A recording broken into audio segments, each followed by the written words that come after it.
Okay, let's start. So, hello. Yeah, I guess we're doing it off stream, even though Yeah, it wasn't necessarily the goal. But yeah, let me know a little bit about what you're dealing with right now and what I can do for you.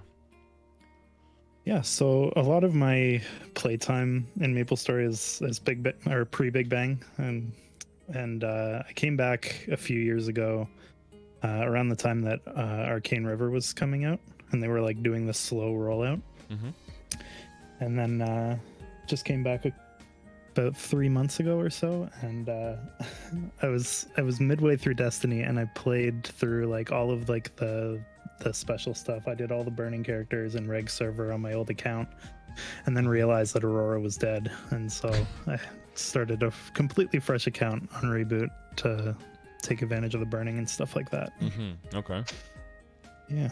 That's quite a move, right? I mean, it depends on how much you're leaving behind, because I did the same thing, but like 6 years ago. I was like, okay, coming back, do I want to play? And then, oh, Barra is dead as fuck, so there's nothing going on. What do I do? And then try and reboot, and then if you had a long break, it's almost it's kind of like starting over anyway, right? Depending on what you came back to. I don't know if you came back to a 6K Legion or if it was a pretty old account. No, I only had like a 1500 Legion. I think my max character was like 216, so it wasn't leaving too much behind. It's crazy how quickly you just completely, even if that might have been thousands of hours, right? That. Before, maybe like tens of thousands, and now you could like in 2 weeks or something, you can like surpass it.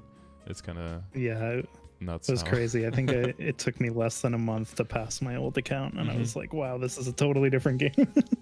Yeah, I think I had a 204 or something, so I was like, okay. And 6 years ago, but it was like a month or so, and then you surpass, I think it was 17,000 hours of gameplay before, and it's like, huh. But you know, the friends you made along the way and all that stuff. Yeah, for sure. I kind of wish that I could go back and look at how many hours I played, because I never played through Steam, so I have no record of how many hours I've actually played in this game. But oh yeah, I never played through Steam either. There was this thing called Xfire back in the day. I don't know if you knew that. You could kind of use that. Sounds familiar.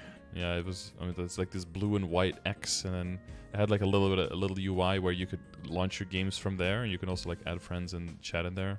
I guess there were a lot of similar things that existed back in the day, and I used that always to launch the game, so that would log my my hours, you know. Yeah. It was like those Steam reviews that I was like 14,000 hours played, and then like it's pretty good or something, like, you know. Like it's okay. Yeah, it's like a blessing and a curse being able to see how long you put into it. Yeah, it could be confrontational, but at past a certain point, you're like, oh well, you know, can rewind the clock anyway. Might as well embrace it. Okay, so yeah, for sure. So you've been back for, well, I guess since the beginning of Destiny, so like 2 months now. It was like mid-August, so I was like about halfway through Destiny when I started this account. Okay, so almost 3 months then. Yeah, and as you can see, we've got a classic case of severe over-leveling. Yeah, just grinding and then everything else staying behind a little bit. Yeah, I'm definitely a grinder when it comes to this game. It's definitely my favorite part. And I kind of set myself a goal as soon as I found out that hyper burning was happening. I set myself a goal of, because I wanted my first 250 character not to be a handout, and so I've been just kind of pushing to hit 250 before ignition happens, and so I've kind of fallen behind on like putting money into the character and getting the upgrades I need. Well, need is the key word there, right? How much do you really need? Because if you're able to grind out the levels, then at least for that part, you don't really need it. Yeah, for sure. The further you go, yeah, and the further you go in this game, the more it becomes a matter of, do you want the upgrade or do you need the upgrade? Or do you need it? A lot of times, the further you can get without really needing it, the more money you can save, the more you can spend during an event, the more efficiency you can give to the money when you spend it during the event, and the bigger a leap you can make an upgrade, meaning the more efficient that upgrade jump will eventually be. So if you've played a long time ago, there's a really good value there of an extreme patience that if you started for the first time ever now, you probably wouldn't have as much. And it's a you know, it really is a virtue. If you look around you, Yeah, it definitely is not. I had a level 75 priest before the Big Bang happened, so I'm used to the very, very long grind. Yeah, exactly.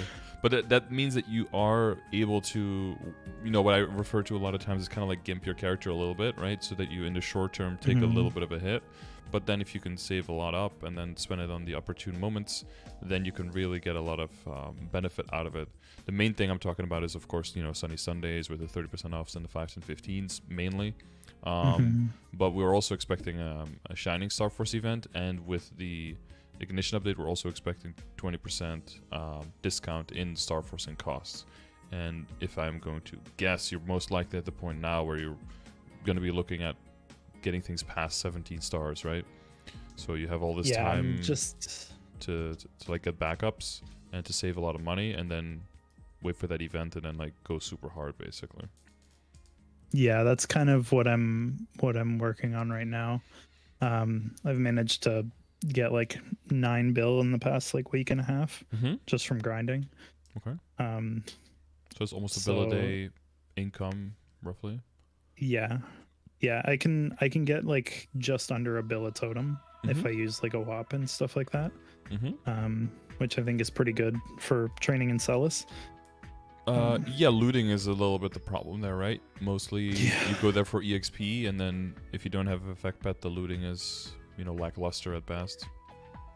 Yeah, I think with because I'm in Edgelite 6, and with the teleport and things like that, I can do kind of like I could do a central rotation in the on the right side. And then what I can do is I can use the like they're not exactly teleporters, but they kind of shoot you across the map. Okay. Like and jumper I use those platforms kind of thing. Yeah, they're almost they're called the Oh, is it like a stream kind of thing? Yeah, the luminous bodies thing. So it's kind of like the streams in Choo Choo. Yeah, exactly. Except you have to activate it, and then what I'll do is, because I can use Big Bang in the air, I'll activate it, and then as I'm flying across, I can just take out the monsters on the way, and then it kind of sets me up for a loot rotation, which is pretty cool. Yeah, whatever you need to do in a map, you know, to kind of, because people always ask at any given time, is like, oh, where should I train? And it's pretty simple up until like 200, 210, 220 probably. It's like all the same places. But the further you go, the more class specific it becomes, especially once totems are going to be gone, right? Yeah. And at that point, it's really, usually there's like 3 or 4 or 5 maps that are maybe relevant around your level. And I say, you know, just take some time. It used to be take a totem, but now it's just going to be like take at least 15 minutes per map. I kind of like fuck around and try to find if you can see a good rotation, and once you get a decent rotation, you know, like do a BA for 15 minutes and just compare them and be like, okay, I got the most EXP here, I got the most money here, this map is the most fun, and try to find the intersection of EXP, money, and fun for, you know, any given time. If there's an event coming and you're just grinding out to make as much cash, go for the highest meso. If you're just trying to grind levels, go for the highest level. And if you just don't want to do either of those, go for the most fun, you know, or, you know, the least annoying, most fun. You know, for some people, you're much of a grinder, so you could actually go for the fun variant. For other people's, like the least unfun, you know, it would be like the negative there. Yeah, for sure. Because and I honestly, can tell, like, you could look at a whole bunch of numbers that someone else made, but eventually you're the one who has to do it. So yeah, and like as a returning character, the battle analysis is like the coolest thing. Oh yeah, we had no insight back in the day, right? Which was maybe good, right? Just we had to go. You ever do the thing where you had like a big grinding session? You load up your entire inventory on potions, which you had to do like quests and make money so you could afford potions, right? Because the potions were more expensive than how much you would make. And then you would like cover your open up your inventory and cover your EXP bar with it, so you wouldn't see how slow your bar would move. Yep. And then after like hours, you see, and then you're like, oh, finally, I gained like 4%. Thank God. Yeah. You know. Yeah. Now they made it so that you have 3 digits, right? So 3 decimal points, so that you can still kind of feel like it's moving forward when it, you know, it isn't moving faster, but it kind of seems like it is. Yeah.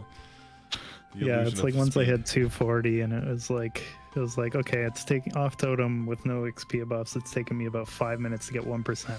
All right, now I'm back where it used to be. Yeah, off totem, no coupons. Well, I mean, and that's why the base numbers are still really low, right? Because there are just so many ways to augment, and they have to make it so that if people max augment, that it's still a time investment, and it's not just a 3 clicks, boom, level 300. It still has to be quite an effort, even with all the coupons on. Which means if you take all of them away, that is, I think, the hardest balancing act. Like, how do you make it both okay for people with nothing, but enough extra for people with all the coupons so they want to get all the coupons, but then not too fast for people with all the coupons that they run out of content immediately, right? And I think with that in mind, I think that's why the totems are gone, because people were just going too hard and they just couldn't quite get themselves to removing the frenzy totems because of the whales would get upset. And as much as you don't want to admit it, like, the whales on non-reboot are still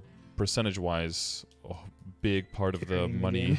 Yeah, big part of the money for this whole game. And to be fair, I exclusively play reboot, so I really don't care what happens in non-reboot with like the economy there that's been fucked for over a decade. So when I frenzy went back and to all Aurora of that, and I saw the prices and the exchange with Mezzo and stuff. Yeah, it's like a 3-line item with absolutely garbage stats, no flame. It's like 20 bill. It's like, what the hell? Oh yeah, there was some fluctuations as well in the value of the Mezzos, right? And then sometimes it'd be like, oh wow, everything is so expensive, and then suddenly everything would just tank and be like, oh okay, I guess it's tanking now. Yeah, for sure. Okay, so so the future is getting this guy to 250, perhaps prepping for a hyper burn, and then seeing what the plan of attack is on getting this guy everything else except for the level to catch up with the level. Is that kind of... Yeah, so I've done some work for prepping on Hyperburn. I've got almost 500 nodes put away. Okay. Because I feel like my node situation on this character is... Is this a perma bishop, by the way, or are you thinking of ever in the future? Okay. Yeah, no, this is a perma bishop. Okay. Bishop's my favorite class in the game, just because it was my first character, and it's kind of holds that nostalgia for me. But it is a completely different class than what I'm used to. Oh yeah. Same role. There's so much more support options. Yeah. Yeah. Yeah, with it. Yeah, that's one of the things I actually wanted to go over. Is like, like the capabilities and where you use what kind of thing, or? Yeah, and like how to just be a better support, because mostly I've been playing this character solo up to this point, just because I had this idea in my mind of like, I wanted to do my main carryless, but then once you get to a certain point, like now that I'm at, Lomian and stuff like that, it's like, okay, there's a really fine line between being carried and being a support class, and I kind of had to shed that. You have to do the right things at the right time, and there is value in keeping your team alive, of course. That gives everyone damage, but once everyone's survivability gets better, you really have to get your value out of, doing benediction at the right time. There is some element of rezzing people, I guess, but that's like minimal. It's mostly doing damage yourself as well, and working on your infinity rotation, right, and optimizing that with your cycles. Yeah, and I like when I realized how much buff duration you need for 100% infinity uptime, it was like, holy crap, that's 100%. Even with two of them, that's a tall order. But you can get very high uptime for sure. Yeah, I was in the Bishop Discord or the Explorer Mage Discord, and they were like, it's like 270-ish% to get 100% uptime. And I'm like, oh my god, I'm only at 80. But I guess that's more end game. Yeah. Well, and the Infinity itself is getting a pretty big nerf in Ignition, right? They on the upper end, they capped on how much final damage you can gain. The uptime will stay the same, so buff duration is still something that you want to do, but it's not going to be as insane at the end. But with that, I believe Bishop was getting quite some buffs as well, so it's not necessarily going to be a huge we kind of hit balanced for Bishop. out. Yeah, so that's good. Yeah, and like I don't even think I can hit the the cap for for For infinity at this yeah, point yet, okay. anyways. So. Yeah, that is quite a tall order. Okay. So what did you want to get into first? So I think first would be kind of like Or are there some basics what maybe to you work on. Yeah. Yeah, I feel like I have like an okay handle on like the basics of like the stats. Like I understand IED. Like I'm a math guy, right? So I okay. love like kind of calculating that stuff. Okay. I guess this is our mobbing setup because I'm looking at the ID, but this is full mobbing setup. Plus you have your, what is it, 40%, right? Of your debuff, so that's pretty big. Yeah, it's 44, I think.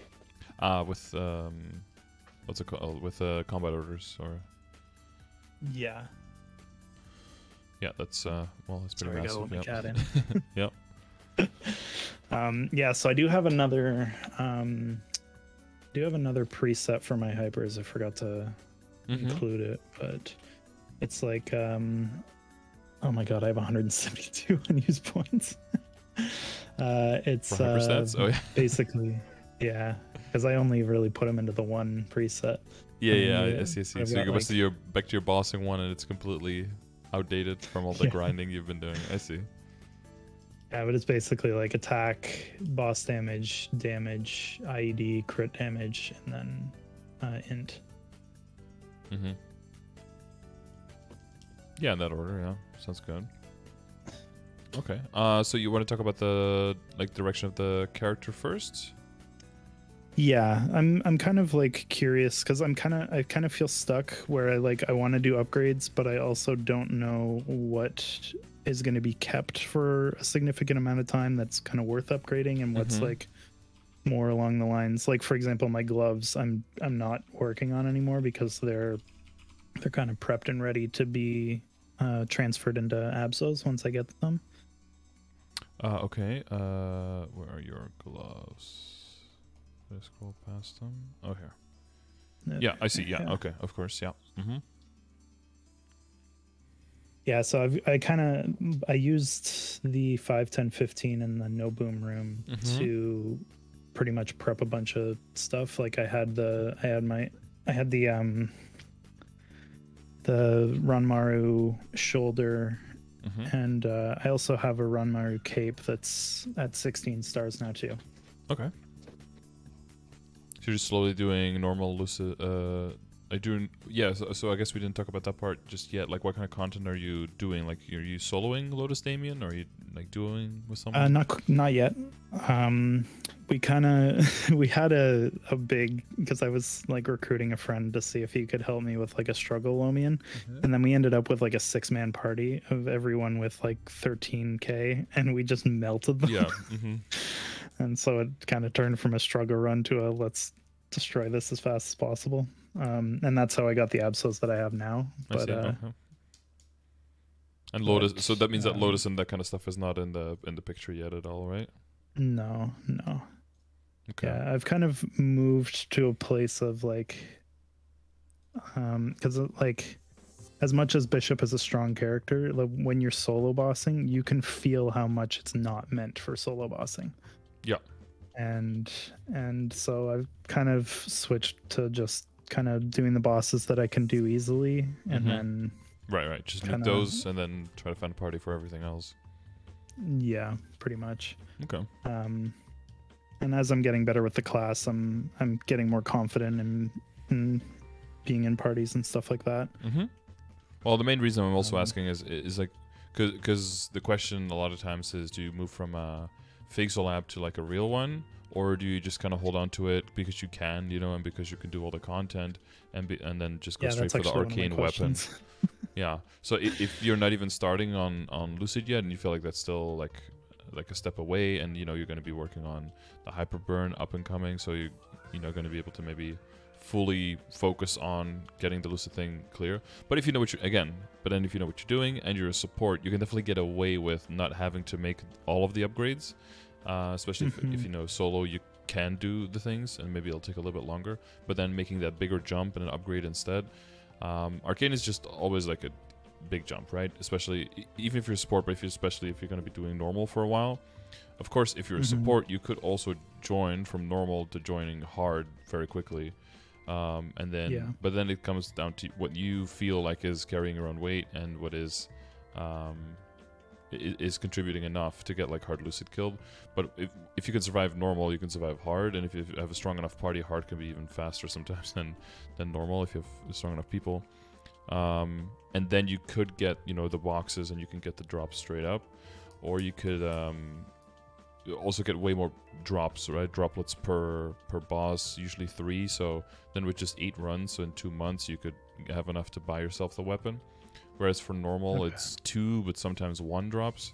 So it could be way more weeks before you see that progress. So typically people do normal for a while, and then they start thinking about will, and then also move into hard lucid, and then hopefully the whole party moves into doing hard lucid and hard will, both of them.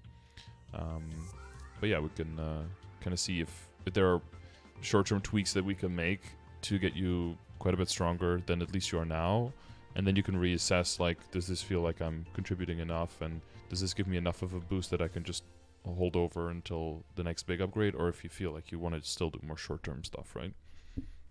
Okay.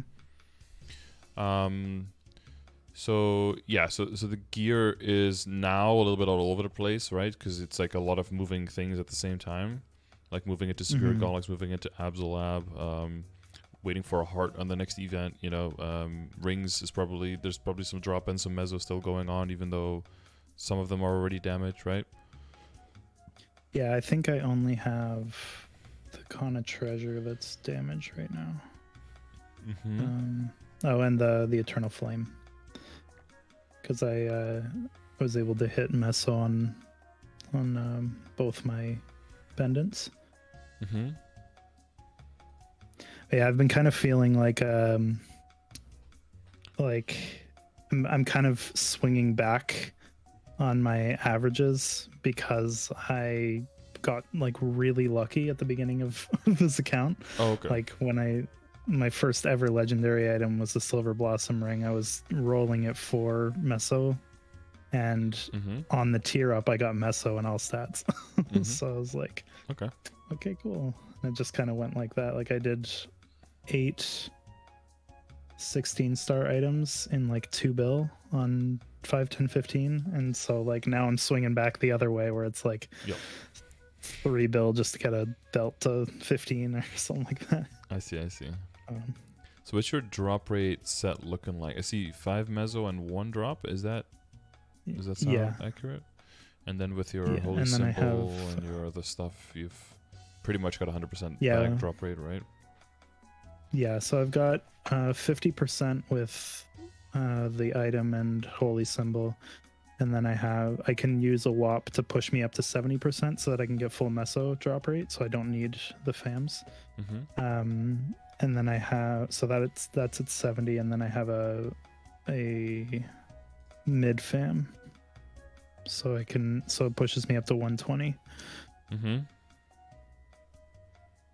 Increase item drop rate, yeah. Double IED, that's always nice. Yeah, and your crit rate is very high as a bishop, right? Crit rate and IED, both very.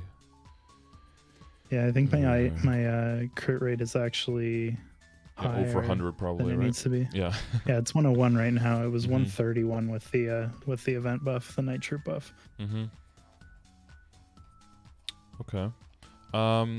Yeah, so drop in Mesogear wise, just scrolling through everything real quick, you definitely want to have the money whenever an Abzo piece comes around so that you can immediately start like working on it. But in most cases, you know, you're already prepped, right? Like you got some 16-star stuff. So it's really a matter of just transferring over and then just sitting on 9%, maybe rolling for 11 if you feel like it. But basically just waiting for a 5, 10, 15 to start tapping on that, right? So it's not a huge amount of money that needs to be allotted towards the Abzo change. As for Helix, I'm guessing that you're like looking for parties every now and then, but you're not really actively. Like, have you done Golix and to what difficulty? Yeah, so I can solo hard Golix like easily. The telly makes P1 so easy. It's just the right distance to get from one to the other. Yeah.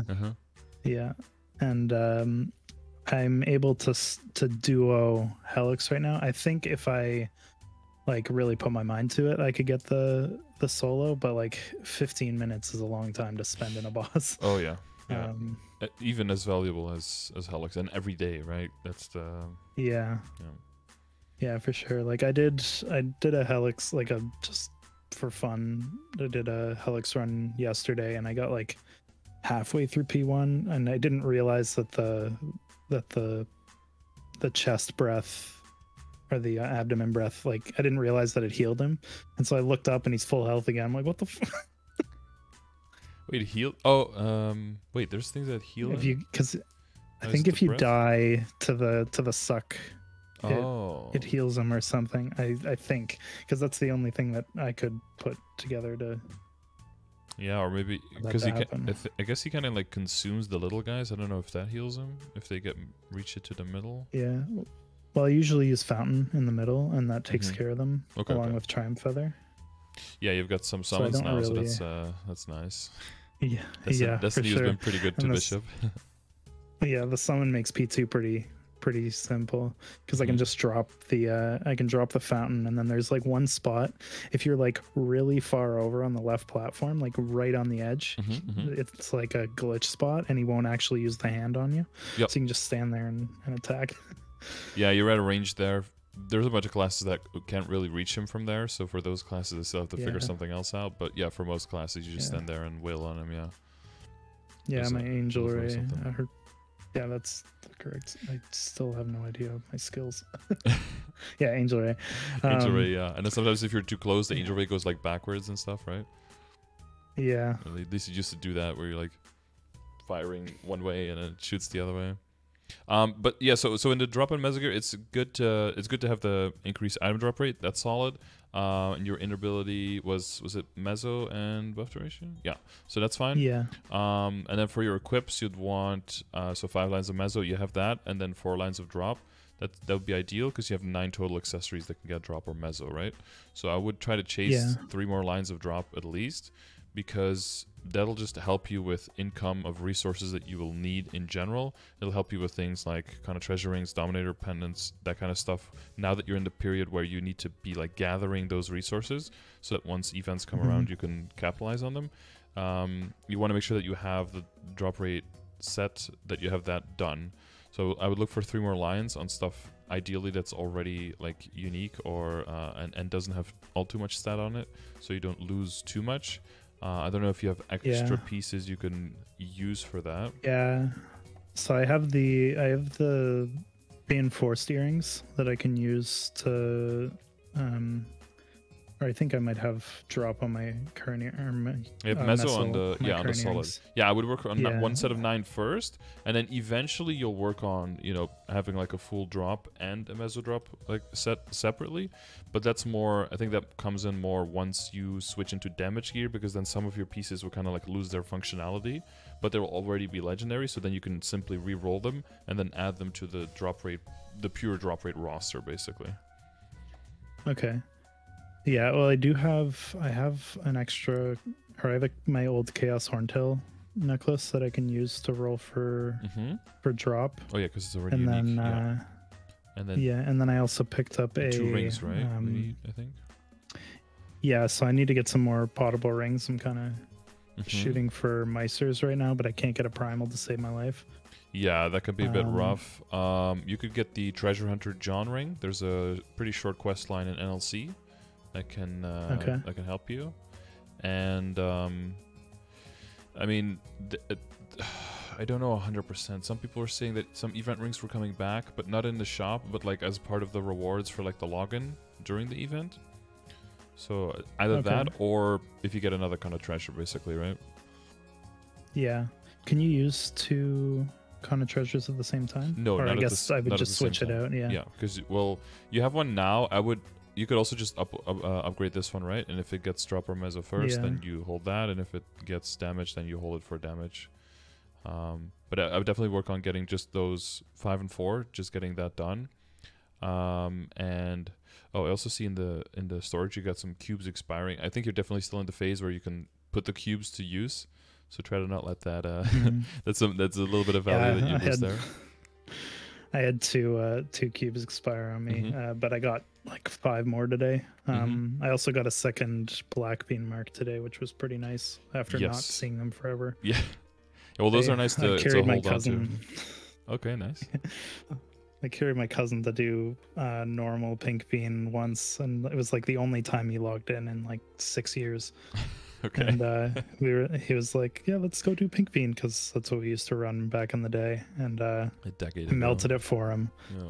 Yeah, and I melted it down, and then it dropped a black bean mark right where he was standing. And without thinking about it, he picked it up, and I'm like, "Oh!" It took me like 2 months to find another one. Yeah, that's always the interesting thing when that impulse that people have to loot, even when they're not the ones that are there to. That's always kind of boggled my mind a little bit when you know that you're like a guest in someone else's. To me, it feels like going into like being a guest in someone else's house and like opening their fridge and just taking something out of it. That's like the equivalent of like joining someone's party when they're carrying and then just looting whatever's on the ground to like you have no claim to this. Like, where in your head do you think that this is like a okay thing to do? But I mean, it's your cousin, so you can't be mad, but you're a little bit mad. I gave him the benefit of the doubt because he was like he hadn't played in years, right? I didn't when I came back, like pink bean or black bean marks didn't exist back in the day, right? No, so for sure. No but idea what it was. But to me, that would be like what's the word? Like a factor that makes it even worse, because it's like if you don't know, then you want to be extra careful. I would think. Yeah. Then other people it's like I didn't know, but to me that's not an excuse. To me that's a extenuating circumstance almost, right? Like I didn't know, and I still decided to just do whatever the fuck and now you can't be mad at me because I didn't know. Apparently, it's like yeah, it's a little weird. But yeah, not to get into that too much. But yeah, so I will work on your current ring. The flame ring is at 15%, which is a bit. I'd probably keep that for now. But definitely we're gonna cut a treasure ring, and then you can get the treasure hunter John ring, and then the horntail pendant, just to get lines on there. And in general, when you're crafting like meso and drop gear, if you do find meso, for example, and you do have a meso piece right now that doesn't also have stat with it, that means that you can just reroll the current meso item with stat with it, right? Because then meso and stat would be more valuable than meso without stat. Yeah, because pretty much every meso line I have right now does not have stat attached to it. Yeah, so meso would be a decent out as well. Then you just reroll the other thing. So if like I can hit a meso and stat, keep it, and then reroll whatever else was. Whatever doesn't have it. Yeah. Yeah. Okay. And then I guess in general, you don't want to focus too much on flames of drop rate stuff, but when you're regular stuff that you are flaming, like priority right now is obviously it goes into the Absolab stuff, right? Because your CRA stuff is at a decent level, so you definitely want to make sure. I hit a 15 and 4 on my shoes from like free flames today, so that was nice. Yeah, it's just a good idea to get everything up to a certain level and just move on to the next piece, and then slowly increase your baseline until you get roughly to where the progression grid is at, right? Yeah, I haven't been looking too much into my flame scores. Like I just kind of I kind of understand that it's like I'm looking for main stat and all stat, and or if I like hit a if I hit something crazy like my weapon. I saw in one of your progression videos you were like you can't do much on the fake Celeb weapon, but you can throw a flame on it, and I was like, oh, okay, cool. And I had one single black flame from an event drop, and I used it on that, and I hit 75 and 6, and I was like, okay. Done. If you only have one, then it's like I think it's a tier 6. I think so too, but I'm like my brain is so programmed for arcane now that you're like no, it's tier 5, that you're like a lot of times looking at you can click calculate for it to be safe, but it's already there. When you get to an arcane, even if arcane had the same base, then the same tier flame would be a lot higher because the percentage of the base is higher. So like in my brain, it's always like, oh yeah, tier 6. That's just a little bit below half of the base attack. So like a tier, if this was an arcane weapon, then the tier 6 would be like plus 120 or something. But if it's a tier 7, I think then it would be a little bit. Yeah, it would be 126. Yeah, I hit a tier 7 on my Ice Lightning Boss Mule on the stuff. So that's that was killer. Always on a mule. Yep. Well, yeah. At this point, almost attack. Like my hero has a tier 7 attack, my Demon Avenger has a tier 7 attack, and my Arc also has a tier 7 attack. So now also my Ice Lightning. So okay. I've been pretty lucky with tier 7 attacks, actually. If you calculate it, I probably should have spent way more than I have so far on all of those.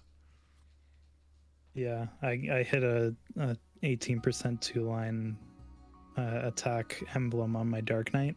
I was like, can I have that on my main, please? Yeah. And the more characters you play, the less likely it even is that the main gets it. You know, the more likely some mule somewhere runs off with it. But you know, it's better. Yeah, well, the good thing is that like I play this game in a very ADHD fashion, and the fact that I love to play lots of characters, like I'm probably gonna end up with 5 mains at a certain point. Okay. And I like to have the option to like, okay, I'm bored of this character, let's go grind on something else. Yeah, and not have it be completely have nothing basically. Yeah, and I like the current like meta of Legion and like how helpful it is, because it's like, okay, I know that if I'm not grinding on my main, I'm not wasting time. In fact, my time is actually more valuably spent right now on working on my Legion characters. Yeah, at a certain point, not playing your main is more beneficial for your main than playing your main. Yeah. So it was a weird. It was very. It was a weird concept for a lot of people to try to get used to, but yeah, that is how it works. So after the drop meso stuff, I would work on. But I see you've already crafted a shield. What's the status on that? So the shield is currently, it's 15 star and it's epic. Okay. So I've just been kind of working on that slowly with like the bonus cubes that I forget exist. Yeah. And then I just kind of throw whatever I get at that, and then eventually it'll get to legendary and it might be worth swapping out. But that 40 IED is carrying me right now, because like even with my 315 lines on my FAMs, like I'm only at 86, and then with my buff or with my debuff, I think I hit somewhere around 92-ish. It's 40% of 14 is well, it's like a little bit less than half, so it's like 6 8.5 40. Oh yeah, no, sorry, I it's went gonna be the like other way. 6, right? So you get to 92. Yeah, so it's like 6 point or 5.6 or something like that. So yeah, just around 90, 91. So yeah, I mean, it's not too bad, but I always am gonna forget something. It's like my curse. It's like if I go into a boss, even if I do like a checklist and I read through it, I will always forget something. I know that, yeah, definitely. Well, that's why I don't like fighting Pierres, because unless everything is perfect. Yeah. Like, I mean, I have the damage now to fight Pierre, but I have a curse of binding him right as he's changing hats. Oh, okay. And so I bind him, and then I start my burst, and then he splits. And it's like, you're bound. Yeah, that's so the well, we could talk about it a little bit if you want to. So the whole binding and then he splits when you reach past the damage, that should only that could only happen if he's in like the purple or the pink mode. If he's in blue or in red, then he'll just stay bound. He'll ride out the whole segment, which is usually about 35 seconds. So you can see on the top right, you can see your debuff for the hat. And if you look at the timer, you see it'll be a minute every time, and it'll roughly like around 25 seconds left is when they switch colors. So if you can see that you're already like 40, 35 seconds left, then you know there's only 10 seconds left, so it's better to just wait for the next one if you get to that point. And that's kind of the difficulty with Infinity, right? You want Infinity to be optimal, but you have to pop it early and then kind of wait for it to charge. And then sometimes you just don't get a window in the entire duration of Infinity, and then you kind of Yeah, I think my first Pierre clear, I had 9 same hats in a row. Yeah, that's. I was just like, yeah, it's definitely basically possible. just sit there and wait. You're just waiting there, yeah. Turn off Bahamut, turn off Triumph Feather, and just like dodge everything. Yeah, there's some things you can do, right? You can suicide your character and then relog and then or just rewalk into the map. And then those are kind of like ways to bypass that. But yeah, so the shield that's a little bit in the background, but you're working on that. That's good. Slowly flaming, slowly bringing things up. We talked about that. And then yeah, the question will be like, are you going to be strong enough after all of the stuff we talk about now to just stick with the fake Solab weapon?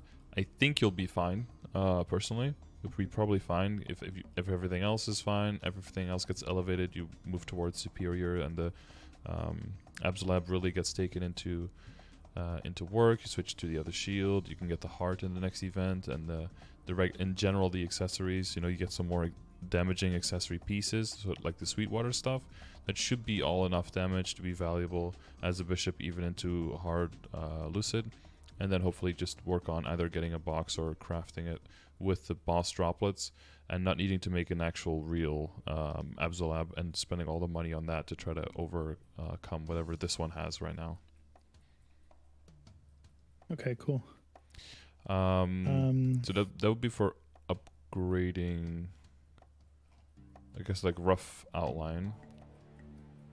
Yeah, I mean that's definitely helpful. I think a big thing for me is like trying to figure out, you know, how much am I going to need meso wise, because I think I have the nodes already for my hyperburn. I'm just realizing that I sent you a picture of 2 equips for my inventory. It's like equip on top and equip on bottom is supposed to be use. Oh, I see. Yeah. Yeah, I don't think I have much in the use category, anyways. But okay. Oh, I just have a shit ton of fams. I have like 1,500 blue shadows. Okay. That's actually one thing I was curious about. So when you're upgrading fams, I've seen on streams and in videos before of people just dragging the stacks from their inventory to the fusion window. I've never been able to get that to work. Am I just like doing something wrong, or is that not possible? Drag from an inventory to the fusion window. You double click them and then you put some into the into the UI. So I basically just have to double click them and add them. Yeah, but it's pretty annoying because there's a very limited amount of slots. I think you only have 100 in total, so as soon as you have something, you can't even do a full stack anymore. So you have to do like half a stack at a time, then fuse them up, then do another half a stack. Yeah, it's quite tedious. Okay. Laborious. Yeah, I'm currently prepping some rares to go to Epic, or to push them to Epic. I think I have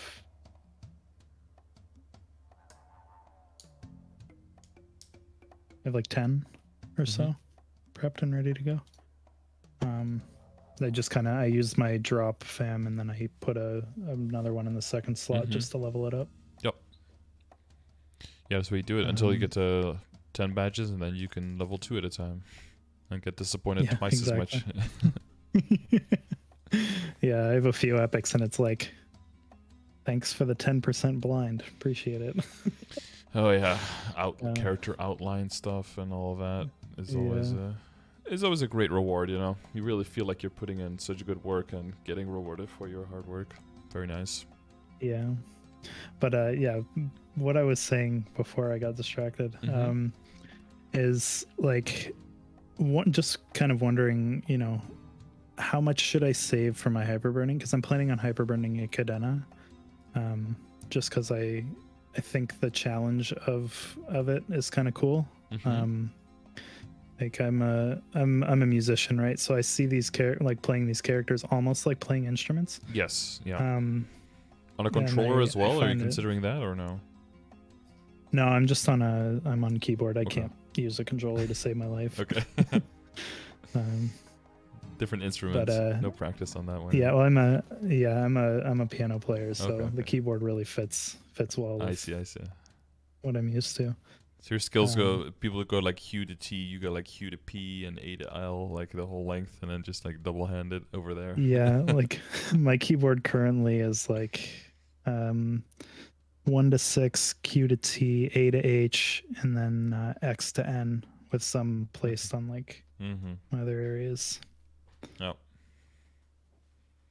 Yeah, Cadena. Yeah. How much money would go into that? Yeah, it's a decent question. We haven't really had a hyperburn yet. And also, I don't know how your situation is with when it comes to totems. Like, how many do you have available? How many? I currently have 4. So I could save another. I could put together another. I don't think I have enough for WAPs. So like thinking conservatively, I could probably get like 3 bill from that. From those 4 totems, because I have 1 WAP left over, maybe 3.5. Will you be able to buy more totems before the end of before the update? I might be able to get 1 or 2 if I play Maple M and all that. Oh, I actually have my weekly bosses and things like that. So yeah, I might be able to get 2 or 3. Just realized I haven't claimed my reward points yet. Yeah, so there's another totem right there. Yeah, there you go. Another. Yeah, because I would definitely. That's one of the things. I definitely try to squeeze out as many totems from the reward points as you can. Definitely, because you know, last hurrah kind of vibes. Yeah. But how much money you really need on a Cadena to be able to progress is a little bit hard to say. You've got a decent amount of nodes. That'll definitely get you very far. You got a bunch of the new stuff coming. Are you creating it as a new character, or is it an existing that you're pushing for? No, I mean I have an existing one, but it's just to hold the name because I got I got like the best name for it. It's Fingy, spelled Fingi with no special characters. Okay. So I named it Fingy in memoriam of the Fingies that I'm gonna lose as I play it. Oh yeah. Or it could be a weird way of writing the word thingy, I guess, maybe as well. Yeah. That's funny. So it's like both of those, yeah. But yeah, okay, that's so good. So I think you'll get very far. You're getting a lot of free stuff. There's the event itself, event shop. So I would always like err on a set of caution there on like how much funding do you really need to throw at the character, because in hopes and as your legion grows even more as well, that your character kind of self funds with all of that. But I mean, you definitely want to get like your WSE to legendary, right? Like get that good lines and then kind of go from there. So I mean, depending on how many times you have to try, and you probably don't want to switch over too much. But I mean, that's got to be like at least 3 bill, but probably like around 3 to 4 to get some good stats on that. I was thinking of aiming for like 5 because that's what I put into my Dark Knight, and it's like it's pretty okay. Actually, I think I put 3 into my Dark Knight, but it's pretty okay right now. I mean, I've got like a 2-line emblem. I've got a legendary secondary. I haven't worked on the spear just because I have the Utgard right now. Yeah, it looks like a temporary. Yeah. Yeah, it's the Pensa one. I think it's Utgard.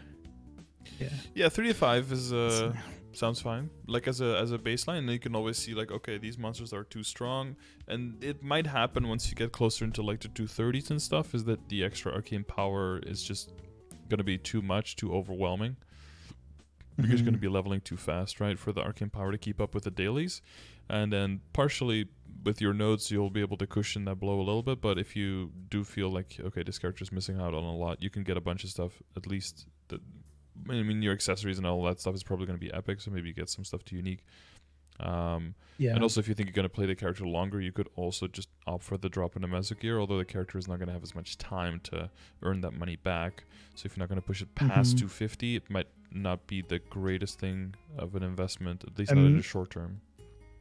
Yeah, I'm aiming for it to be a second main. So, like, I don't see myself kind of falling off it, like, very quickly.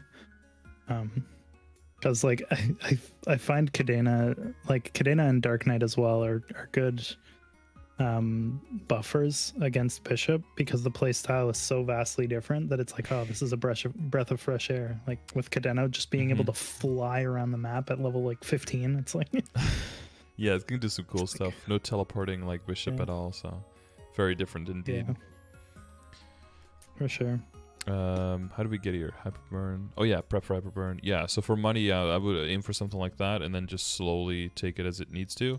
But I imagine that because of the burn and a lot of stuff that will give you EXP as well. You've got the, there's like an EXP daily, and you can do Monster Park, and you can do your daily, your simple dailies, and all of that added up doesn't really need that much funding, but it is going to give you a decent chunk of EXP every day as well. So it depends if you're really going to rush it or if you're going to more take the duration of the event to get the levels done. Yeah, I think I'm not going to be rushing it because I burnt myself out way too hard in Night Troop, because like the last week of, or the last like 4 days of Night Troop, like when I initially did this routine, I was 243, and then I did like a level a day for the end of Night Troop. It was, okay, yeah.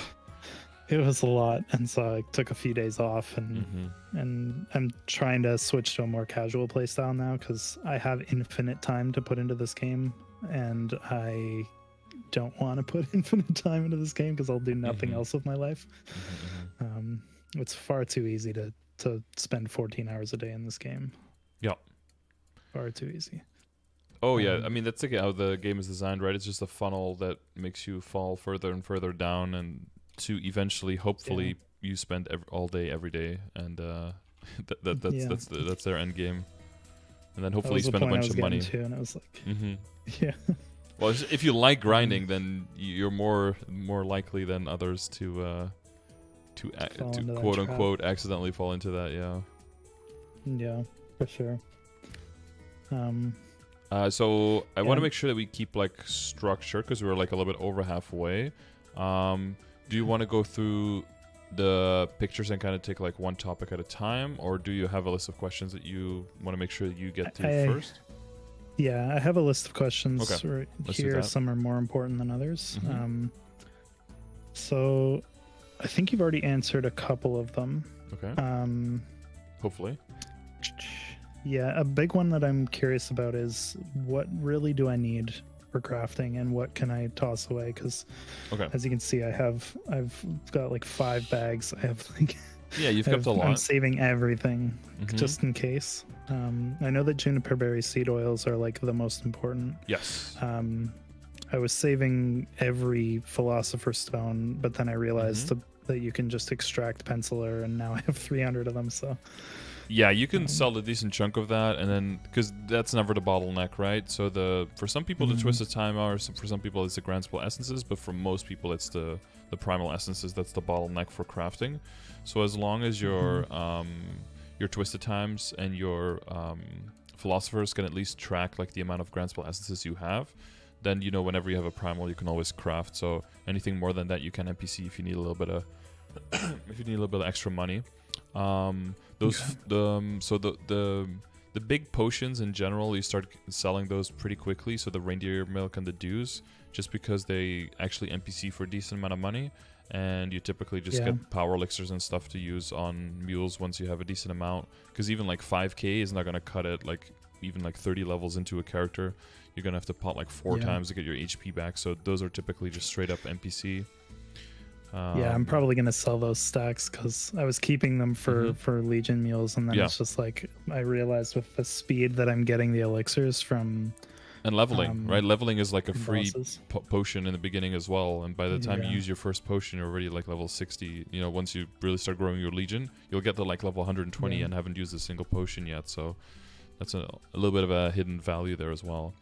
Those flames that you have are used in non-reboot for some crafting, but we can't use those for anything. So unless you're attached to them and you like how they look. I remember using those for crafting Master Craftsmans and Meisters. Yeah, so but we can't craft those in reboot. So those have no value for us unless you're unless you really like how they look. Then you're free to hoard whatever you want to hoard, of course. The rose clippings are no longer going to be necessary. You're going to be able to automatically just open up your pocket slot in Ignition, and you're not going to have to do a whole quest line and stuff. So again, if you like them, you can hold on to them, but it's not necessary anymore. Yeah, I'm so excited for that because I got them while I was futilely trying to level up my my herbalism and mining in Ardent Mill, and then I was like, this is taking so long, and I just got those while I was doing that, so I was like, oh, hold on to those, and then the announcement dropped, and I was like, okay, these are useless.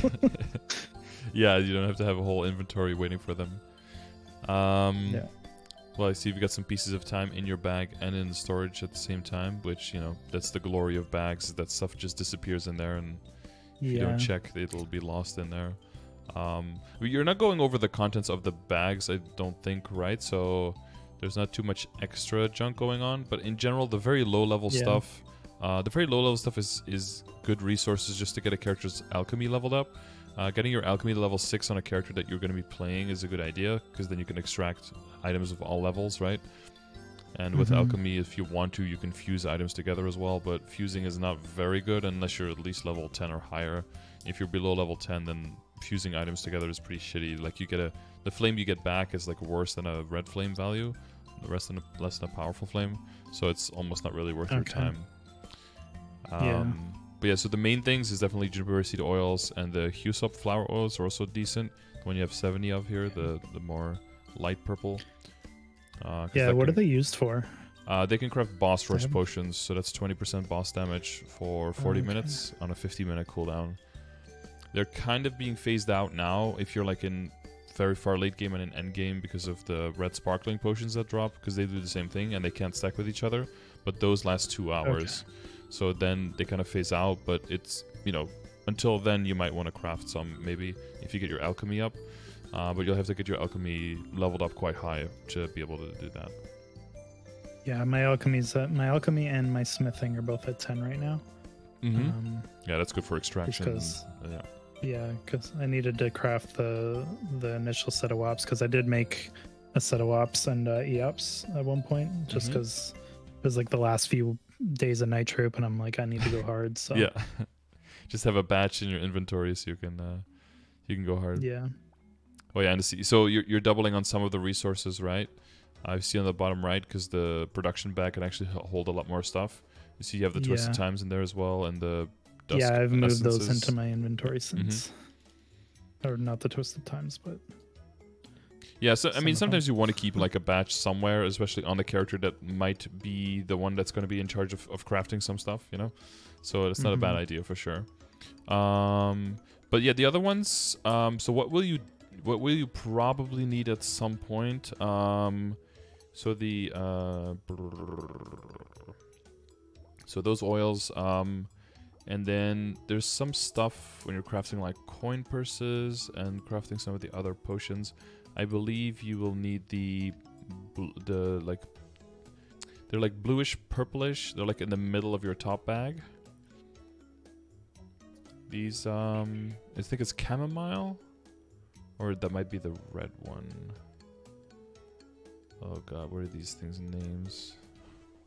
the purple one and the top, the second from the top right. Second from no one, the two below oils. that, two below that. Okay, so tea tree, seed, and flower oil. No, that's more bluish, right? Is there like a more purpley one underneath that? Yeah, there's the patchouli. Oh, patchouli, yeah. I think so. Those you generally need, and then the red ones. I don't know exactly which one for which, but there's like stat potions you might be able to make later as well, which are nice because, you know, for more stat for you, that helps with your scaling on your benediction, right? So stat potions might be nice. All the other ones, the very lower level ones, they usually just like throw out mules just to level up their alchemy because it's really, that's the only thing they're really good for. The low level minerals and stuff are pretty fucking useless. Like diamonds and aquamarines are really nice because you could just power level your smithing, but I think you've been doing that because you have like fewer of them than all the other ones, so that's good. yeah that's what I did. And higher level accessory crafting leveling, you'll want to keep your emeralds and your dex crystals because you'll need that to make the low level eye accessories that with Meister you can rank up. So you'll need like the low level accessories plus I believe philosopher's stones and some other stuff, and then you can enhance them into Meister either face or eye accessories, I think face, and that gives a lot of EXP. And then for rings you'll want the red and the black one, so the garnets, power, black and dark. Those are like the main resources that you'll need there, and for that you also need some basic spell essences, but you've already got like almost half a stack of that, so that's all great. Yeah, eventually you do use the mana crystals, the ones that you have like almost 2 stacks of already, but you never really use that many. So as long as you keep like 1 stack that's decently high, or maybe 1 spare stack, you can definitely get rid of all of the other ones that you get. Okay. Cool. Yeah, other than that, as long as you have space, as long as you have space in the bags, I would just hold on to it. But there's a few things that you only have like one of, like opal ore or adamantium ore or amethyst or like sapphire. It literally used for nothing whatsoever, and like steel ore and silver ore. So if you ever need space, you can definitely get rid of all of that low level stuff. Gold ore, topaz ore, mithril ore, emerald ore, like all of those pretty fucking useless. It's really like the diamond, aquamarine, and then up that maybe gets used for some stuff, basically. Okay, cool.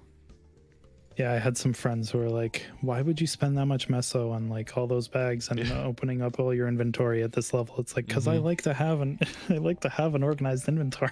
And I don't want to fill up every like half an hour while I'm grinding, right?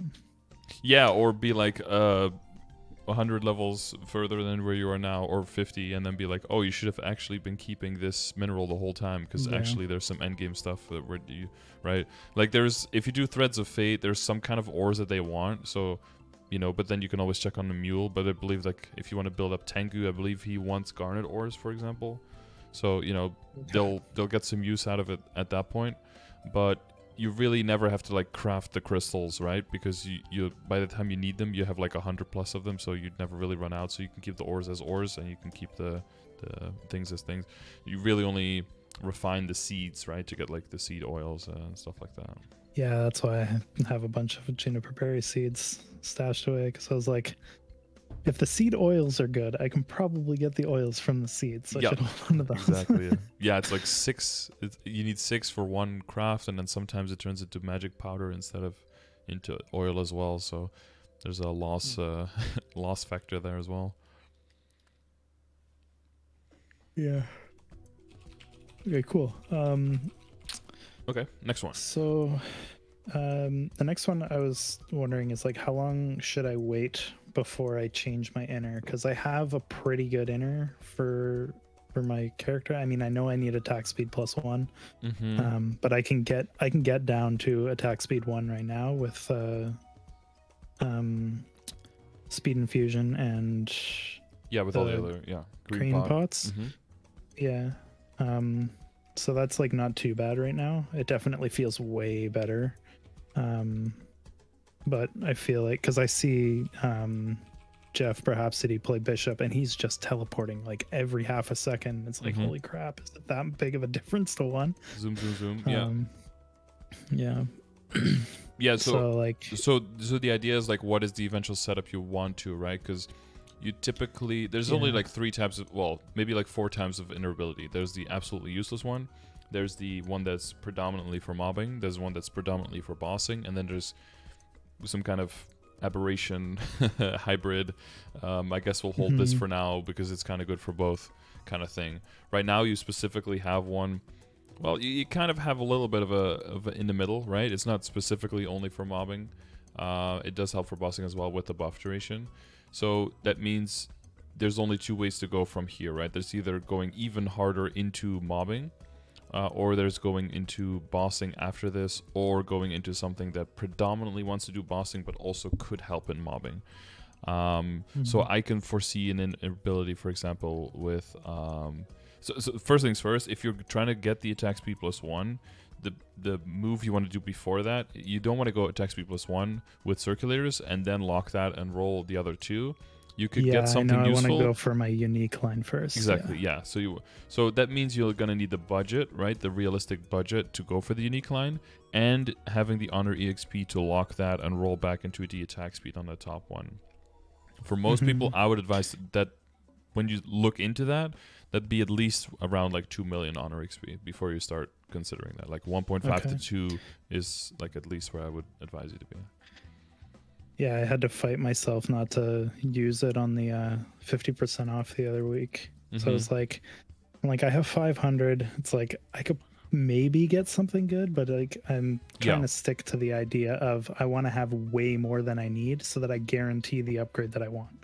Exactly. There's more chance that you spend 100k 20 times and never get it than if you spend 2 mil once and don't get it, right? Yeah.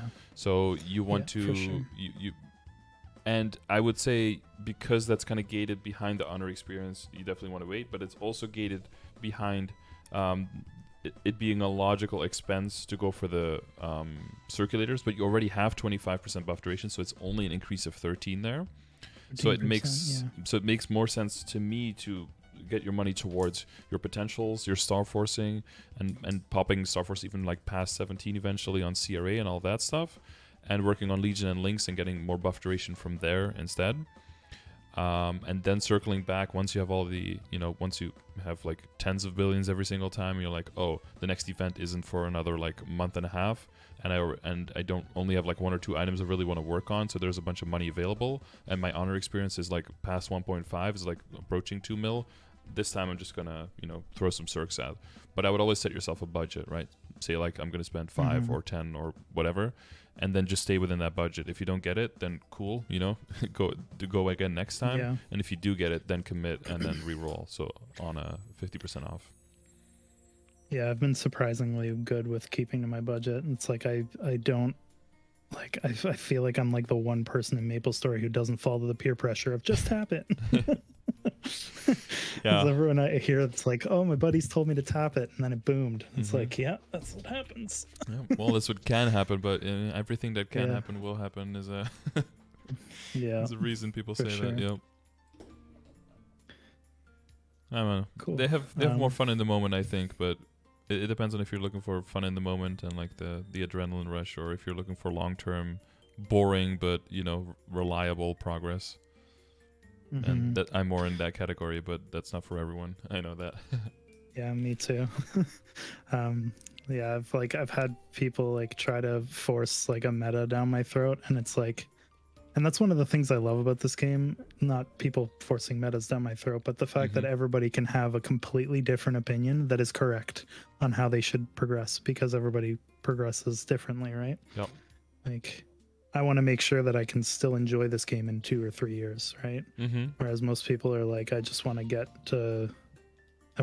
6 boss meals, I want to get super strong, and then never play it again. Yeah, I would. Yeah, well, yeah. To I guess to amend that a little bit, I would say that depending on how you want to play and what your time schedule is and what kind of player you are, there are everyone has a way that they can play it that makes sense for their profile, basically. I would say, yeah. I wouldn't say there's like one correct way for everyone to play it, because if you look at some endgame people who just speedrun games and they advise that to a completely new player, there are new players that will just get completely put off by that, and they will never reach anything because it's just it doesn't fit them.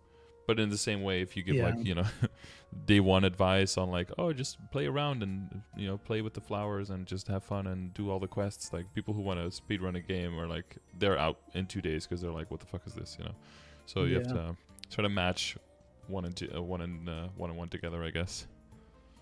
Yeah, for sure. I think one of the things that I want to start moving into is like partying with like for harder bosses. Because I've kind of gotten the supporting thing, right? Is that? Yeah. Well, I've kind of gotten the solo challenge out of my system, because a big thing that I wanted to do was I wanted to do CRA solo, and I wanted to do Hard Magnus solo, because back in the day those were like the end game bosses. Right. And I wanted to conquer that, and now that I've done that, it's kind of like I'm kind of like you in the sense that like I only want to struggle once. Yeah. The first struggle is very fun, and then once you know that it's possible, then you just want to get the gains. Yeah. And so like now I'll like go in and it's like I'm struggling at CVEL, and it's like, oh, fuck this, I don't want to do this. It's not worth the 80 mil. Okay, so you still feel like those runs are still okay. So is there? I think the one that's the most annoying is HMAG, just because there's too much shit falling from the sky. Yeah. Too easy to teleport into a purple rock, and it's like, oh, Yeah, even though I think but teleportation is really good because, horizontal mobility without any kind of vertical displacement is always desirable when you have huge, stuff yeah. falling from the ceiling. Every other class that has the flash jump is at a huge disadvantage there. Even if you respond in Yeah. time, because you go up, you might just, something might just fall from the sky. Teleportation is a little bit safer there. But yeah, you have no way of you have no knockdown resistance. You have your only iframe, you still get pushed, you still take damage, so you still get knocked around. Yeah. You have to try to manage your infinity through the curtain of shit that's just trying to kill you all the time. And you have almost nothing to really hit him with once he goes up in the air, right? Because Angel Ray does not hit him up there. Yeah, I basically just go underneath and I just jump and big bang. Jump big bang, yeah. That's, that's a poverty tier damage. Just to get some damage going, yeah. Yeah, for sure. But I'm kind of slipping more into the wanting to play support and like not necessarily wanting to go in and just be like the strong guy, because like when we did those Lomian runs and like when I do my Helix duos with my friends, it's like I really enjoy being the guy who like watches what the boss is doing, does all the call outs, and like make sure that everybody is like, I like playing support. So like that's kind of what I'm trying to fall into more. But because I've played so much of this character solo, it's like I now have to kind of almost relearn the class as a support class. Right. Yeah, well, you have to in general, because depending on your party's composition, you might need to, especially with Ignition, right? Because you're going to have the Benediction option for 2 minutes and for 3 minutes. So you're going to be able to choose a shorter duration, but then on a 2-minute cooldown, or a longer duration on a 3-minute cooldown. And depending on your party members, if they have a 2-minute burst setup or a 3-minute burst setup, one will, of course, be way more beneficial than the other one. So if you're talking about call-outs, timing your own infinity, but also saying like, okay, we have burst in 10 seconds or in 15 seconds, like make sure you have everything ready. Does everyone have everything ready? One person might be like, oh, I'm a little bit late. Can we delay it 5 seconds? Okay, delaying it 5. Like that stuff during the boss fight. And like you said, like the bosses up until now, you try to do Lotus and Damien. If you're 2 or 3 manning, you might have to synchronize, but then, you end up with 5 or 6 people and you just nuke it anyway, and it doesn't really matter. But it's mainly once you're going into Lucid and everything beyond, unless people have insane amounts of experience, that's when you really want to start to really do that communication and have that going. So I guess, are there specific boss fights that you're in now that you need some help with at the moment? I think I have a good understanding of Lomian down. I'm like surprisingly good at the Damien mechanics right off the bat. But I'm also the kind of person where like I'll watch guides on boss fights like 10 times before I even attempt it, because I want to have a good understanding before I go in. And I like to find like the nuances to the bosses of like, okay, this is going to happen every 14 seconds. And so like with Helix, like I'm usually the guy who calls out when the hand is happening, because I know the sequence. Even though he doesn't actually do his attacks in a sequence, there is somewhat of a sequence to it. Like, yes, yeah. After he does his FMA, the hand's probably coming soon. I call this like the rhythm of the boss typically, and if you're a musician, I think you find that more easily. I never played instruments or something, but I've always had like music in my life in some way, and I think you'll probably find this with Von Bon as well, where his attack, you're not really counting like 1, 2, 1 Mississippi, 2 Mississippi, but you kind of just like know what's coming. If you do it enough, it's just automatic. And it's like when he does the lock you in place, and then he'll do and then he'll throw the ball, and then almost immediately you have to jump because he's going to do the jump attack. Almost always, yeah. And like, sometimes you're a little bit too far away, and then you're like in a sweet spot where you both get teleported in, and the missile's going to hit at the same time, and he's jumping, so you already know you're dead. But then you know that you have your iframe for those situations. So practice. I had to teach myself not to teleport backwards after I dodged the ball, because I would go duck back under the into ball it. and then I would teleport back into it. Definitely never done that before. No. Yeah, no. Just when you think that you made it out alive, then one misclick. Yeah, it's crazy how many things can actually just kill you, and that's been really fun seeing the boss blitz, because these are people who play more complicated games and who are good at video games, but like there's so much stuff that can kill you, because these people are just dying out like in 3 seconds, because everything is just a death trap, right? But so with Yeah, Vellum, you're getting better with the stuns and everything, with the spacing there. Yeah, I think like I'm pretty good with the stuns. I find if I get hit by them, it's because I teleport into them. And I'm starting to slowly get the rhythm down of like holding myself in place. It's like when I see the yellow, I try not to immediately teleport, because if I stand there for a couple extra seconds, I can kind of lure all the tails into one spot. Yeah, stacking them. Yeah, time to attack. Yeah, so you're talking about like during fireballs that you kind of like slowly like kite a little bit, like stutter step a little bit, so they take up less space in the map, right? Yeah, and then you have way more free space that you can move towards. Definitely. Yeah, for sure. Okay, and then Lucid and Will is will happen eventually. Yeah, that will happen eventually. Yeah. Okay. Yeah. I remember I was doing the story gloom for the Moonbridge quests. And I was like, I'd seen so many people do gloom just watching streams, so I'm like, okay, I have a good understanding of this, and it is not the same boss at all. The story one, I kept getting the dome. It's like he would do the suck you into the center for the laser attack, but then he would do the darkness attack at the same time and put the dome right under the laser, and it's like, well, what chance do I have? Choose death or death. Yeah, exactly. Yeah, and then we know whatever choice you make, you just you have the illusion of choice, but don't exactly have it. And if we're talking about those the bosses, like specifically in terms of you supporting, what are some things there that could help you, I guess? I think like kind of learning more of like the keeping everybody alive kind of thing, because like I know I have a good understanding of like what buffs I have that help people with damage, like I know about benediction, and I know that like I think the big thing that I'm learning is that positioning is really there's one more helpful for damage, right? You have is it like Archangel or something? Which one is what is this one called again? Peacemaker, yeah. That's also percentage damage, I believe. So you're spamming that one all the time. And there used to be final damage on heal, but I think that's gone now, right? Yeah, I think that's gone. And I think one of the big ones about positioning too is like it's actually advantageous for me to be a bit farther away from the boss, just because with Angel Ray and Peacemaker, it also heals my teammates while it passes through them. Yeah. I didn't know that for the longest time. It's like, oh, that's cool. Yeah. And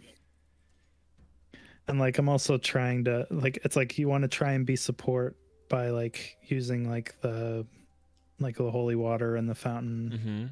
Putting but the fountain down, those can also be huge hindrances, because it's like unless you put them in a good spot. Yeah, you don't want to bait your team to go run for them and then die because they're trying to get 10% HP instead. Yeah, or like block their vision because you can't turn down the visibility on those ones. Yeah, I mean that could be a matter of just placing them, and then if nobody complains, then you're good, and if people complain, then you adjust, and you were like, oh, sorry, this game KegW layering in MapleStory. And then just hope that everyone's kind of like okay with it, I guess. Yeah, I'll usually put like if I'm doing like a Lotus party run, I'll usually put the fountain just to the left of center, and then I put Fountain of Vengeance in the center. That way, it's like you don't have to stand like right underneath. It's I mean, I guess with P1 Lotus, like it doesn't really matter because the laser's gonna get you wherever you are. But yeah, you don't really die to like take damage there. You just either get one tapped or you live, kind of thing. Yeah, for sure. I've been getting a lot better with survivability in Lotus too. I think I made it like I got him down to like 20% HP on P1 solo. Just because I was kind of doing the tech that you recommend, where like you go into the boss, don't try to attack at all, just try to stay alive as long as possible. Sure. Really fucking hard in P1 Lotus because like you teleport. You can teleport on the bottom, right? That helps a lot. Yeah, it's really helpful, but not killing the the robots it makes it much more difficult because you have to like then do the step into them and then walk away and dodge. And I can Oh yeah, you saw screw up that the timing with that sometimes. You saw me walking around that one time trying to do that. Yeah. Yeah, I tried doing that, and it was like, but it's like if you get hit by one, you get the domino chain effect reaction and it's over. immediately. Yeah. So you have to actually dodge all of them, or you have to be always at least moving with the laser so that if it does happen, you can get hit by 2 or 3 without it being. And if you have a fast laser, you're always just boned. So it's cool. Okay, but yeah, if there's no other bosses where you feel like you can get some party help. I mean, the main thing will be the timing, right? So shells whenever you can, when you know that there's bosses with like crazy big attacks going on and stuff, then shells can help people sometimes, and refreshing door every 10 minutes. You can always ask, like, do people need door, right? And if they don't yet, you just hold it. But you generally just have to ask for or kind of search for whoever's kind of the weakest and is struggling the most, and kind of go by their, if other people are like, oh, I don't need door yet, when it's like, okay, that's cool, then the door is not for you, but it's for the person who's struggling the most, right? So you can drag them across the finish line, basically. Yeah, for sure. And like CPAP and Akechi, I just need to get used to the annoying mechanics. Teleportation is really powerful there as well, but yeah, the clocks and the grabby hands and the the clocks were what got me at first, because I'm used to like NPAP where it's like they don't one hit you, and so I'm just standing there like attacking, and I see the clock pop up. I'm like, oh, I can tank this, and then I die. Nope, I guess I couldn't. Cannot tank that. No. No. Yeah. You think you can, so but you can't. Yeah, I haven't really been working on them much, just because I've been more focused on the grind. But like once I get to 249, I can slow down because we have the magnificent potion coming up. Okay. So like I think that's kind of what I'm planning on doing, is like get to 250 and then I can slow down, take my time, and work on my equips and work on my boss mechanics while I'm like working on the cadena on the side, because I'm probably going to take my time with that. Yeah. That sounds good. Yeah. Okay. Do you have any tips as a mage playing Spirit Saviour? Because it is the bane of my existence. It's I mean, it's just definitely getting up your like your attack speed as high as possible. So I would do, make sure you have speed infusion, and maybe even use the green pot just so you can move around a little bit faster. Excuse me. Okay. Move a little bit faster. It really comes down to kill speed, I would say, on the run itself. If you need to hit every spirit like 4 times or something, you're just never really hitting 10k is going to be really, really, really rough. Borderline impossible. I think I one-shot them buffless, so it's not that's not really an issue. I just always seem to like just barely clip the box of like the flying monster. Right. It's really just about getting from point A to point B as fast as possible, to the extent you don't even need to think about where the guy is anymore. I can share my because my Ice Lightning has access to it. I can share my. Can I do streaming? Can I change windows? Shadow Legends. No, that's not the right one. MapleStory. Sound permissions. Sure thing, dude. Oh, is my game crashing now that I'm trying to? Oh no, here we go. There we go. You can see this, right? Yeah. Oh, well, let me turn my animations down, because that's one thing, right? You don't want to have unnecessary clutter. I'm going to do it just with speed infusion, but it's really about getting from point A to point B, and you want to use your teleport a lot. You can use it in midair, right? So that you can speed up getting from point A to point B, even if you're just floating. And I would also look at a lot of... so yeah, the jumpers and the teleports is really going to be the key thing. So I'm not going to use too much stuff here. I don't know if I one-shot with this guy, but we'll see. So first thing I do is like extend the map here so you can see the whole map, right? Because right here you don't really know your. Know you can do that. Yeah, you don't really know your pathing. So the first thing I do is like extend the map like this. So I'm gonna go to the left side first, pick up these two. So you see, just attack teleporting a lot. So here I'm gonna teleport and then try to get up teleport here. So that I'm immediately picking this one up and then continuing. But you see he's already on my ass. But it's like attack, teleport through, teleport, and try to teleport down. Try to not get stuck on those roots too much like that. Oh, like that. Yeah. And then finishing is the other part that's hard. So what I like to do is not that usually, but this worked out, I guess. But usually what I like to do to finish up. So for example, so I'm here now, right? If there was one here, I would kill it. This one is also easy. I would do teleport, attack, teleport. If the one up top was available, I would go on this jumper and then... oh, that was quick. Teleport to the side, like this, and then grab it from here. Okay. And then move to the outside again, because then you create some space in between you, and then once you're here, the spirit gets really close, and then you can use this one to get over, including up jump here, right? To extend your jump like that. See how far you get? Okay. You create a lot of space between you and the spirit. And then you can just freely take everything on the right side until he gets pretty close again. And then you can use a jumper again to hand him in. So usually to hand in, what I do is this. And then you hold down and jump at the same time as you're landing. And left. So left, down, and jump. And what will happen is this will happen. As soon as you can go down, you'll hit this little platform. Okay. And then as soon as you hit this, you can go just to the right and hold left again. And then hold jump. And then boom. You're immediately in. And because you're going to be going like this, so the spirit is going to be following you, but then you're immediately going to go down. So the spirit is going to be here, and then he has to go all the way down. So the spirit can do the diagonal. He's going to have to do 1 and 2, so he has to go a really far path. Okay.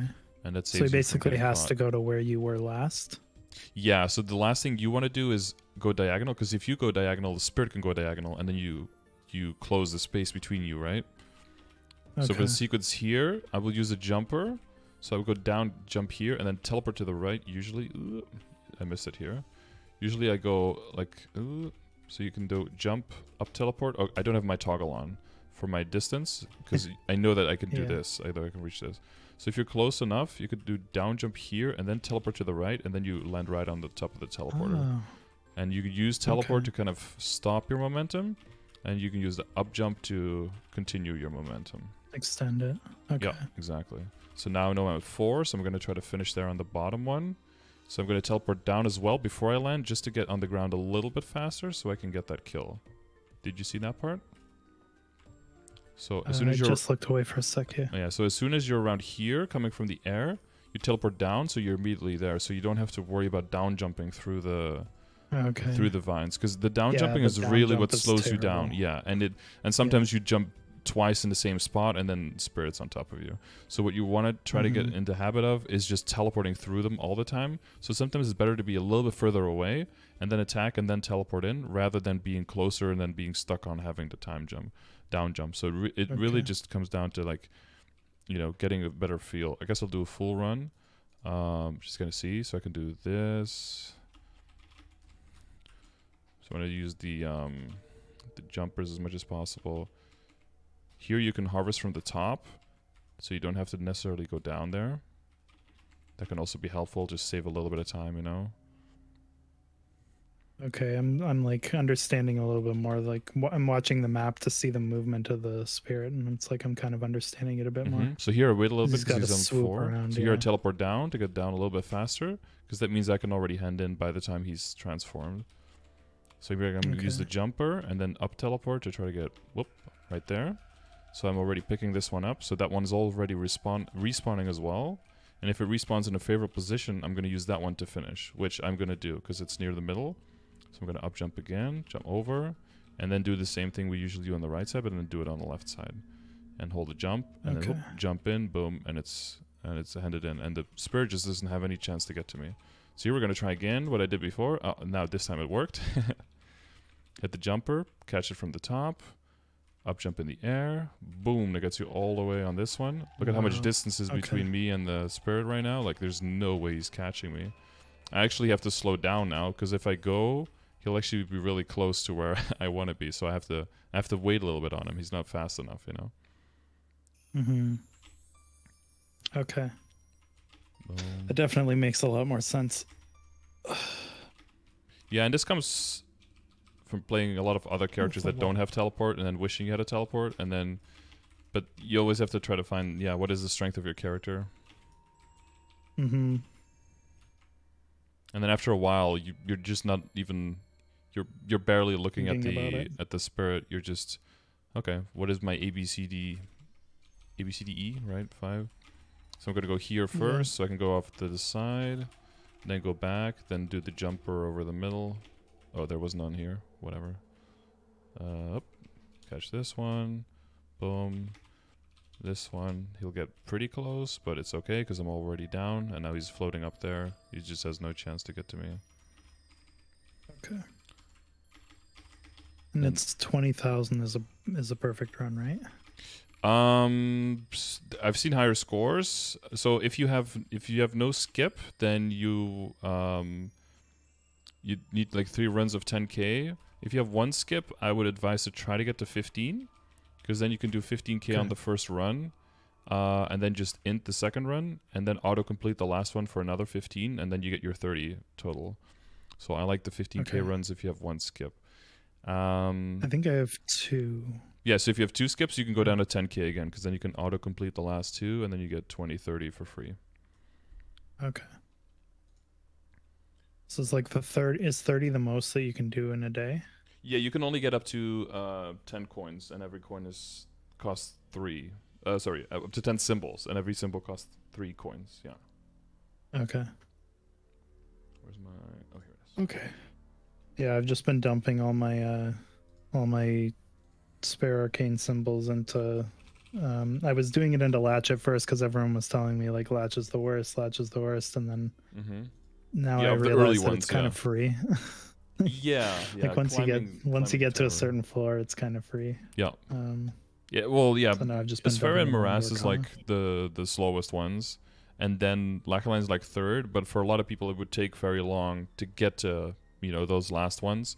So usually on the way up there, Lachaline is probably still the best choice, because climbing the tower would take forever. But yeah, with the current power creep and with Infinity and stuff, like climbing the tower is actually, even low-level characters like my lower-level characters would do like floor 90 or something, like by the time they were 230, just because of the state of my Legion and everything, and if you put enough buff freezers on it. So it was like, okay, this is... I'm like barely scraping 50 right now. Yeah, that'll come, with the Infinity, with extra buff duration. It really all just, matches together. You don't really have like pure damage gear yet. You don't have superior. There's so much for you to grow into with your character. Yeah, for sure. Okay. Did you have any questions left on the list?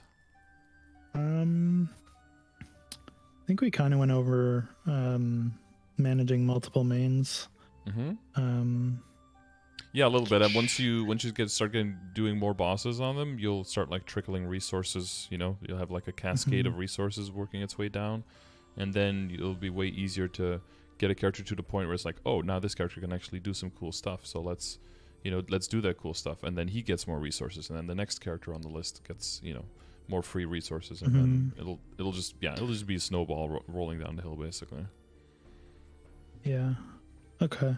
And I think like the last question that I had was like, what can I toss for my skill nodes, and like what would be advantageous for me to keep? Because I feel like Hyper Body is kind of useless, but like everything late game, end game does percentage HP, right?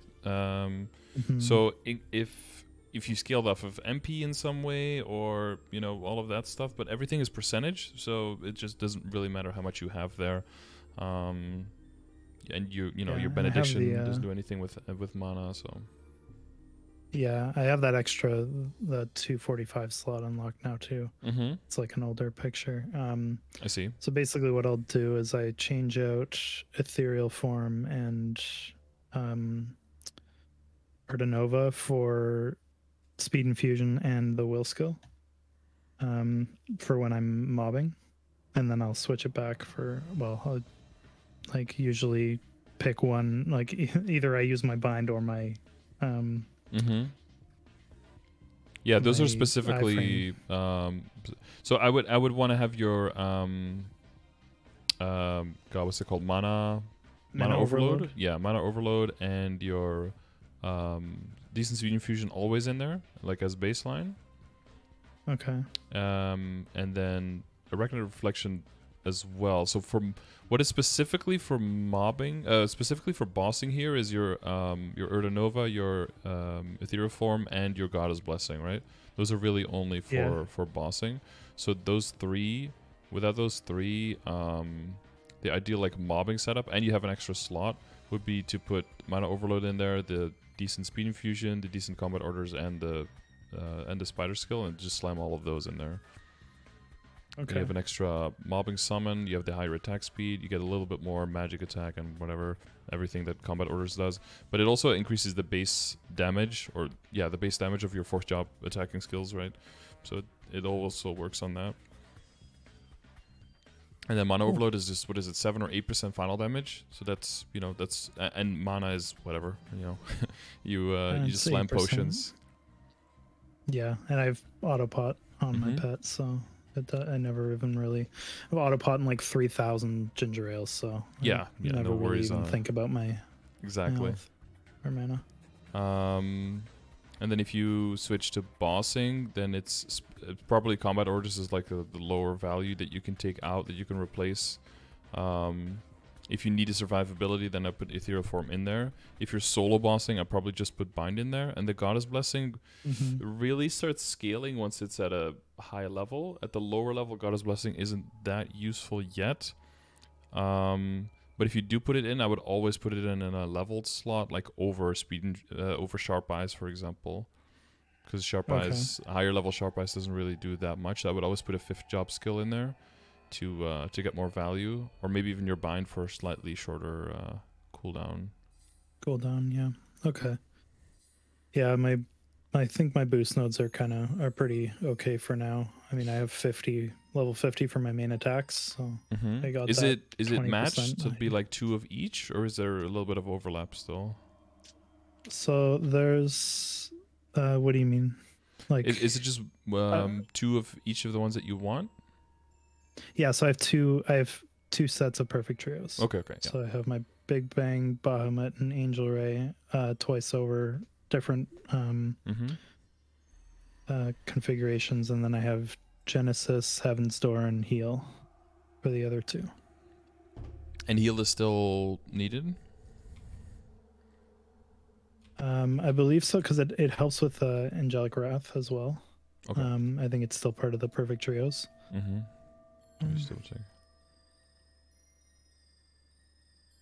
Yeah. Oh, Heal Angelic Wrath is one. Yeah, okay. Yeah. Yeah, because it always gets like the name of the first one, but then some boost nodes have like 6 skills in them. Yeah. Because as an arc, I don't even know what the real names are. I just know the pictures. That's why with Destiny, everything changing, the pictures of like all of them changed as well. So it was like, it can be tricky to keep up with what exactly are we aiming for here. Okay, cool. I think that's everything. I think we're just about at time too, so maybe just it's around time as well. Yeah, I want to make sure you get through all the questions that you had, of course. Yeah, and, I mean, we kind of answered most of them throughout talking. Yeah, we kind of jumped topic to topic, but you tend to get to all the important stuff, one way or another.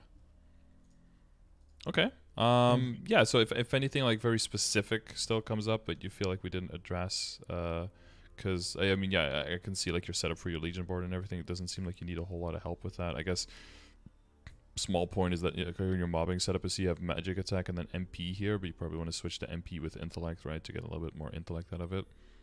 Oh yeah, but I mean, I think I switched that or something and it never switched it back. Yeah, because here it's HP, so I think you did move it. Yeah, and then you moved intellect here, so it's something that you know. So it's like a very small thing. I don't want to like hammer on it too much. Definitely good to point out though. And you're already working on a shield, and you're familiar with the numbers and the maths behind stuff. Yeah, I mean, I guess the last thing, can never really emphasize too much, I guess, how important Legion is. But you touched on it already. But if you're planning, if you know that you flip-flop on mains quite a bit and you do want to have a lot of characters playable and accessible to you, then Legion is one of the best ways that you can fund all of your characters at the same time. And yeah, my goal was like to hit 250, and then I'm gonna be like, along with my Hyperburn, I'm gonna be pushing for 6K. Mm-hmm. Like, not ASAP, but it's a slow roll goal, you know. Mm-hmm. Okay. Because I know that opening up that that full board is huge, especially for buff duration and IED. Yeah, because that's kind of where I'm the hurting really most. huge thing is getting to 8K, because then you can really fill IED and buff duration and boss damage and critical damage all at once, and that's when you really get big value. So since you scale so far into the stats that far in, it's definitely going to be a good idea to not neglect Legion. Not saying that you are, but that it's going to be a constant possibility for you to make progress, even if you think like, oh, I have absolutely no idea what to do. Oh, just do some Legion. Like, you'll work on Legion. yeah, exactly. Yeah, there was a point, like, I was pushing for 3,500 pretty quickly, and I was basically just like, I would pop on a character, level it to 70, log off, move on to the next one. That's why I have a lot of level 70s, but I've been pushing a lot of those up to, like, I pushed the Evan from 70 to 140 so that I could use the bumper cars on it. I see, yeah. It's at 185 now. I hyper burned my Mercedes, so like that was pretty easy. And now I'm just kind of working on like, okay, what could be useful as like extra support characters for people if they ever need it. Like, I know Beast Tamer is a really good support, so I'm working on that. You could do Shade, then, Battle Mage, possibly Mechanic. They're kind of like in that Mechanic category. Is so clunky. Yeah, it's people. But I do enjoy Battle Mage. People were complaining that it was too clunky, and then they changed the one thing they had going for them was like a hurricane skill that you could at least walk around with. They changed that to a non-hurricane skill, and I feel like they did the opposite of what they were trying to do. Yeah. And if anything, it made it more clunky. I like the effect on it though. Like, the visual is really cool, but yeah, I mean, yeah, cool visual effects doesn't get you monster kills, so yeah, for sure. not ideal. Yeah, I've been saving my last few slots in my Legion just to try and hold on to some options of quick gains. Okay, I see. The early gimping for the late game gains again, yeah. It's like sometimes I just want to go on a character and power level it to 120 in 2 hours, you know, and actually feel 120 levels and not feel like 6 or something. Yeah, for sure. Yeah, once that point comes where you're like, I remember when my mom was like, I leveled a character and I didn't get in Legion levels. So I was like, well, because she was like past 8K, right? It's like, oh yeah, well, it only starts counting to only gain 1 level for doing 201 levels, and you're like, oh. And then the realization set in on investment. Looked at the EXP chart, and it's like, okay, so my next level up is the same amount of experience from level 1 to 205. Awesome. Yeah, it gets pretty crazy. If you're like leveling to 280, the experience per totem that you would get is like the same amount of XP that you need to get from level 1 to 232, I think. Yeah, I'm like getting 20%. I mean, like off. And then you like get 4 or 5%. Yeah, I'm getting like 20, I think, if I'm like off event, no buffs or anything like that. I think I can squeeze it to like 30 if I have everything, 30, 40. But yeah. Okay. Yeah, so if there's still anything that we somehow overlooked, hit me up on Discord. But yeah, I'm still streaming. I mean, I'm going to have like 1.5 more days of stream, and then I'm going to be gone for a week. But I should be back before Ignition, and we'll see each other then. You'll probably be in the stream, right? Yeah, for sure. Okay. Well, good stuff. Cool. Good luck on everything. Yeah, and this will be up on YouTube in a couple days, I assume. Yeah, I'll probably upload it later today. Probably get right to that. Yeah. Okay. Cool. All right. Well, have awesome. a good one. Appreciate the help, man. Yeah. No worries. And I'll see you around. Catch you later. All right. Bye bye. Bye bye. Okay. So for all the people that were watching that, hopefully you caught 1 or 2 helpful things that will get you to move forward in the game as well. Remember, as always, if you want to use any of these resources, God, that is very it's because I'm enormously sleep deprived, but that's like very, very light on the eyes. I'm starting to get into the zoomer mode of liking the dark mode on everything a little bit more, because that white stuff is very, very white. But you know, I'm European. We're mostly white here, so you know, my eyes have been trained over many decades. So yeah, if you want one of these sessions as well, be sure to check the description of the video. I will be drawing 2 winners who won in for the October free giveaway. So if you leave a comment on this video saying that you would like to win one of these sessions, I draw 2 winners every month for that as well. So if you're interested in that, make sure you do that. I will draw the October winners soon, but I'll probably draw them when I get back from MapleFest. So I'm going to be gone for about about a week. So I'll be back on the 15th so that we can stream on the 16th when the game is going down for Ignition. But the week before that, I'll basically be gone. So yeah, so look out for that, and you know where to find all the resources. They're all available in my chat over at twitch.tv/Scardor. That's where I stream every day, except for coming week. But I will see you guys there, and yeah, answer all questions that you might have. And hopefully you guys will see me on MapleFest. Either you'll be there live, hit me up. There'll be meet and greet with the Beam Brigade members, including myself. So if you want to get something signed, or you just want to say hi or something like that, that'd be cool. And what will there also be? Oh yeah, or you can watch it online, right? I assume at least that there will be a live version of the event on the MapleStory channel over at Twitch. And then you'll be able to see me, being weird over there. All right.